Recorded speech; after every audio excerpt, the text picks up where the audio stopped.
Welcome to another edition of The Beat. I'm Will Johnson. College campuses across America hold career days. Students get to talk to potential employers in hopes of making an impression. The men are usually asked to wear ties. In college football, they stage Pro Day. It is a job interview, but only actions speak. These guys hope to tie their cleats tight and impress the National Football League. Texas A&M staged their Pro Day last week on Thursday. On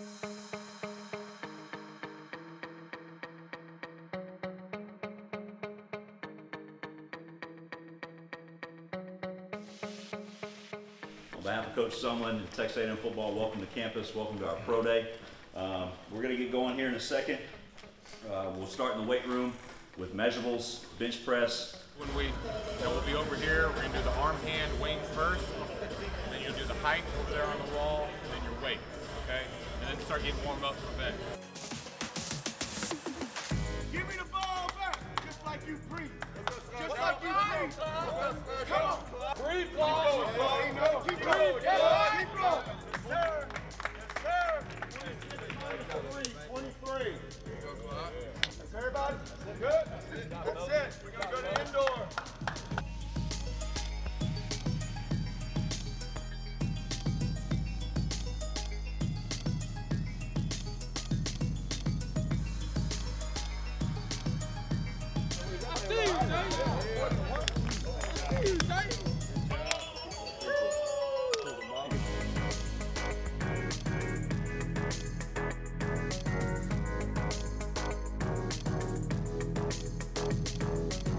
First of all, we can use the white stripe. Now, when you get down here, your lead toe, whether it's your left toe or your right toe, I want it 6 inches from the edge of the white to your toe, 6 inches. When you're ready, come step right up here and always stay to the outside. We'll run 2 runs, go in the same direction. Okay, man?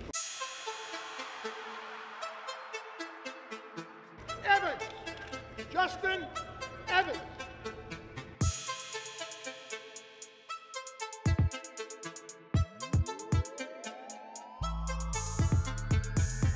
Garrett! Miles! Garrett!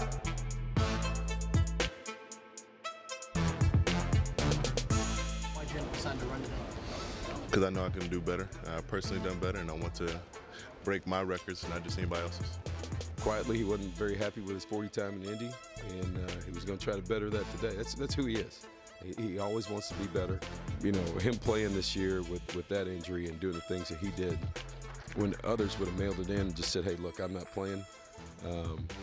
It was for his teammates, for Texas A&M, and it was about his competitive nature, and that's who he is.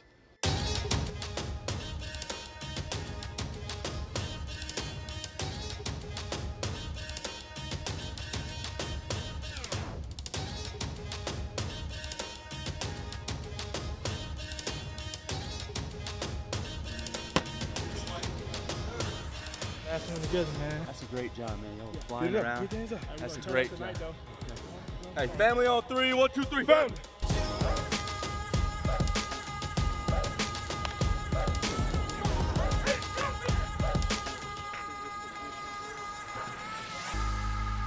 I'm back. Feels like old times. Felt good.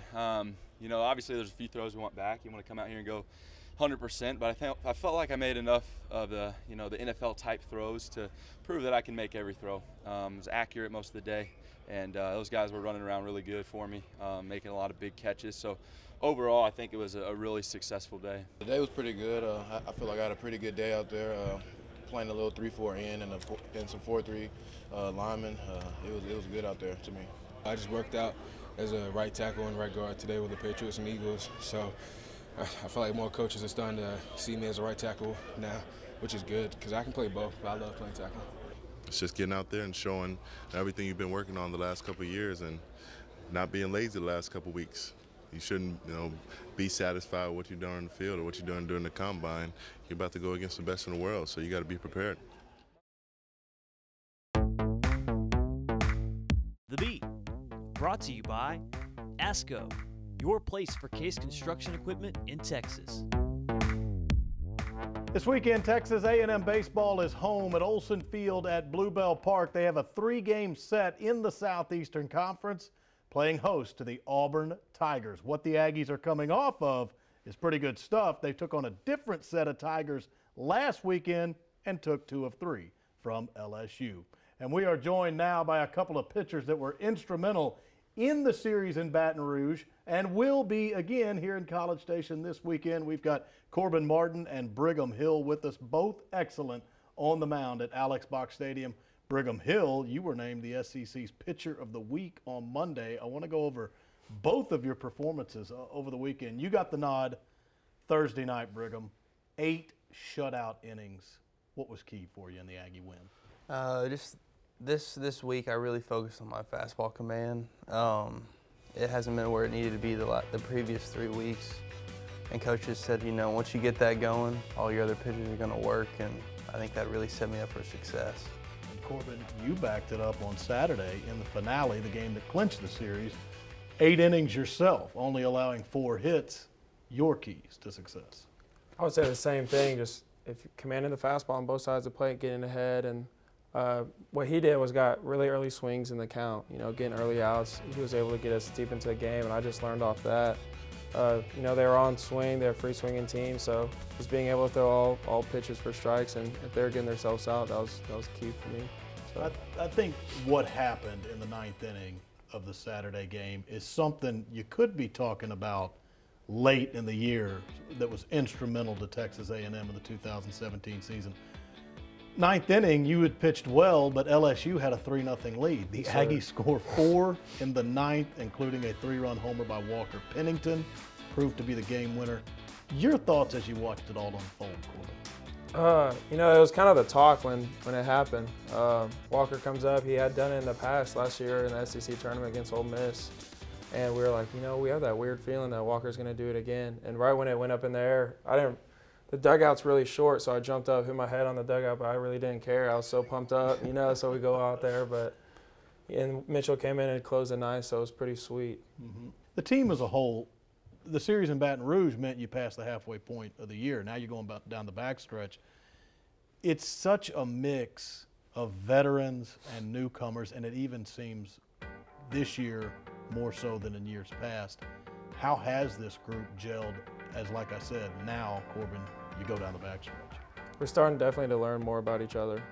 Early in the year, we got off to a hot start, and it was kind of weird. After the TCU game, we kind of hit a little patch where we were kind of trying to figure ourselves out again, which was weird because we had been playing so well. And then, you know, once SEC started, I think some of the young guys were kind of thrown off by how good the talent was, and Kentucky came into Olson Field and kind of put it on us. But, you know, for a team that's so young but yet so old, we've definitely held together pieces, and, you know, just being able to win a series at LSU on the road is really big for our team. And I think for the young guys, that's really an eye-opener just to know that we still got it, and it's going to turn our season around.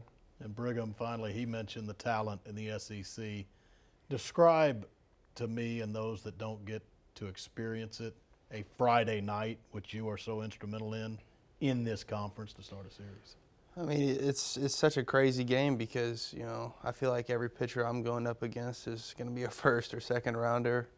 You know, and there are always going to be a few top guys in their lineups, and it's just, you've got to make every pitch count. The atmosphere is at an all-time high, and it's so important to set up success later on in the weekend. All right, guys, thanks for the time. Best of luck against Auburn this weekend. Yes, sir. Thank you.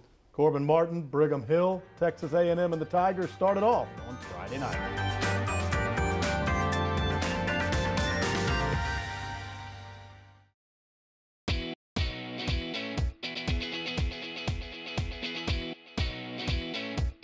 Last week, Aggie Track and Field, they were at the prestigious Texas Relays in Austin and put forth another magnificent performance.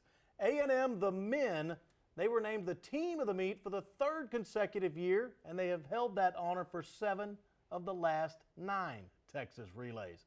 In the process, Lyndon Victor won the decathlon and set a collegiate record. And we have him with us in our studio, Lyndon Victor, the Aggie, the decathlon champion, the Olympian as well, and we'll get to that in just a moment. But first, Lyndon, Fantastic performance. Congratulations to you. Thank you. Thank you. The 8,472 points in the decathlon, that's the collegiate record that you set. But you set the pace on day one. After the first day of the decathlon, you had scored more than anyone ever had collegiately on day one. Did you know on day two that you may have a chance at this collegiate record? Yes, I did, honestly. I knew if I did anything close to what I normally do, I could put a really big score together, and if I did outstanding, I could even challenge the world record. And I think that made me started thinking a lot. Like I getting into day two, I was like, wow, what am I? Do I actually know what I'm doing? Like, it was just like, how do you say it? I was just astonished in like the way my meet was going. Going into the final event, 1,500 meters, what did you know at that point? Did you realize I've got a shot not only to win the Texas relays, which is great in its own right, but to hold the collegiate record? I knew I had to run 450, sorry, and I ran 443 and 444, 444. 447 was my worst time last year. So there was no pressure going into to run 150. I knew that I could have ran that easily, but my coaches wanted me to run a lot faster than 150. My brother was there, my teammates was there, my coaches was there. Like, I had a lot of family and friends there, and they were just urging me on, go get it, go get it, go get it. And I was just like, I'm gonna leave it all on the line. And then coming into the line, my legs just gave up on me, and I just like, it's like, okay. And then when I heard I got it, I was like, thank you, Lord. Like, that's all I was thinking at the end. Thank you, Lord. Last thing for you is this. I mentioned an Olympian. In 2016, you competed for Grenada in the Summer Olympics. Describe that experience for most that don't get to do it. It was a fun experience getting to be a part of some of the world's greatest athletes, just being around athletes like Kevin Durant, like Ashton Eaton, like these guys, like they're the best in the world in their sport, Michael Phelps. So it was really humbling to know that, oh, I'm actually here with these guys.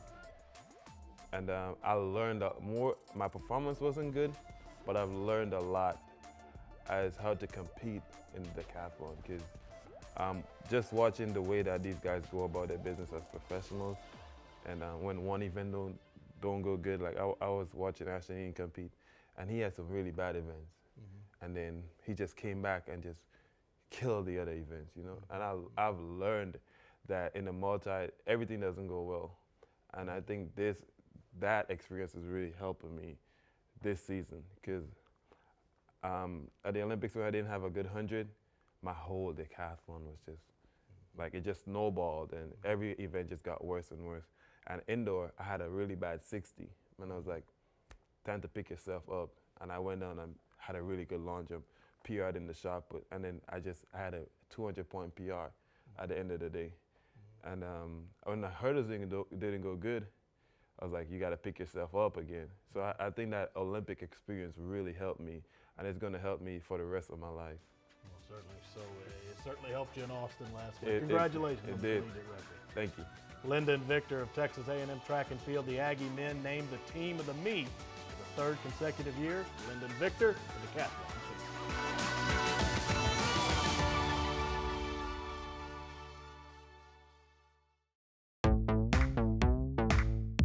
The Beat, brought to you by Memorial Hermann, official sports medicine partner of Texas A&M Athletics. Welcome back. You saw earlier on The Beat that some of the former players in the A&M program went through Pro Day. Well, the current team is making preps for the 2017 season. Spring drills are ongoing, and they conclude on Saturday at Kyle Field with the spring game. But some of the prep goes down when the sun does. Last week, Texas A&M held Friday Night Lights at Kyle. Tina Wynn has more.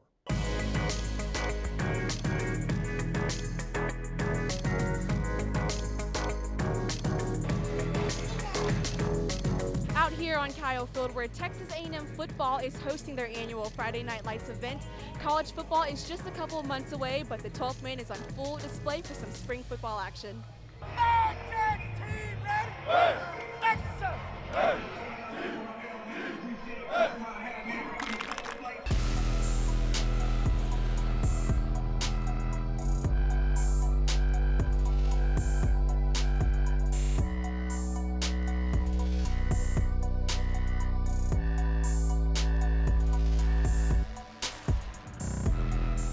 Looking up and seeing Home of the 12th Man on the stands, and having friends and family and students come out for Friday Night Lights has been awesome. You know, it's a special school, special place with great traditions, and the 12th Man is ridiculous. So excited to get back under these lights and really just have a quick reminder of what it's like to play on Kyle Field, and it's a special thing. You know, finally being able to get in front of a crowd, because, you know, we've been scrimmaging with just teammates and coaches and all, and it's good, you know, to be back in front of a crowd, you know, get the coaches off the field, just relax and play ball, and then the fireworks show, and, you know, everything. It's just fun to be back. I'm ready for the spring game, I'm ready for the season. The A&M, they make you say why not to come to this school. It's like, this school is so amazing to come to, so like, what's the point of not coming to it? It's amazing to be here, man. I'm blessed.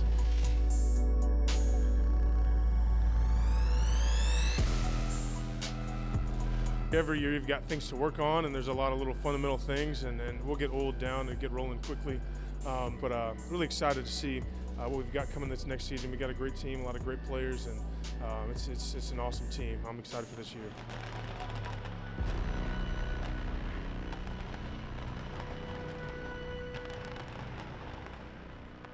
Friday Night Lights, a success at Kyle Field. That spring game we mentioned earlier, it kicks off at 1 o'clock on Saturday. Texas A&M, you may know by now, their season opener was pushed back a day. It will kick on Sunday, September 3rd in the Rose Bowl against UCLA. Back in a moment to close out the beat.